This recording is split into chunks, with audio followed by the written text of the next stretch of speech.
Now, the next thing here is estimating. I'm not going to go into all the details here. I'm not going to. I'm just going to kind of talk about this screen at the moment. When we actually go into the estimating field, I'll go into the details here. But I want to get the highlights here because I only have a few more minutes, and we have several more things to go to. So I'm taking a little bit longer than I had hoped, but I'm actually pretty far into this. So the first screen here is our estimating line items. I won't go into the details here, but we do have the filtering, so we can filter by the different areas that we may have in our estimates. We can also filter by slow-mo codes or vendors, what vendors are doing stuff for that estimate. We have our fees down at the bottom, and we now have unlimited fees.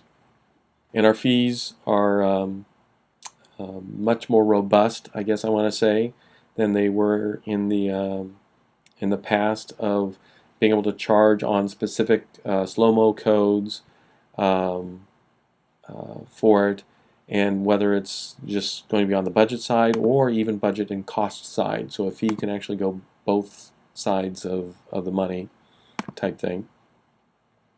We can look at if there's assembly parts on this estimate. We can look at that if there's any assembly parts.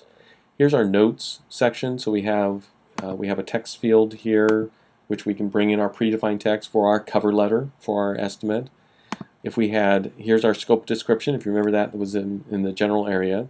And we also have two additional notes that we can have. So a lot of times people will use that as inclusions and exclusions for it.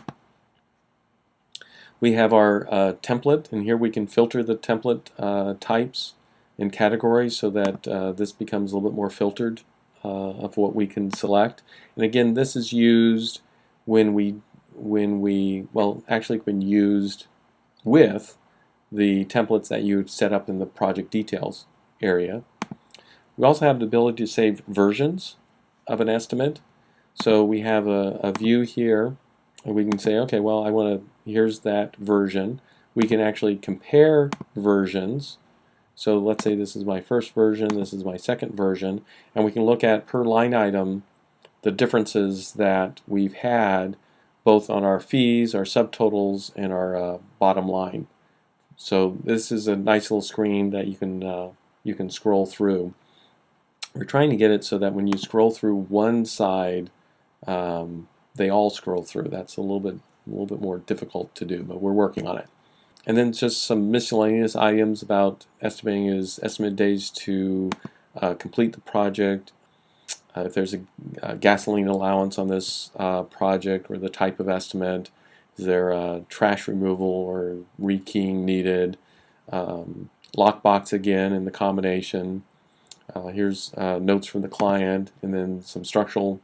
There's a structural report on the project. A lot of this is to do with like remodeling type stuff.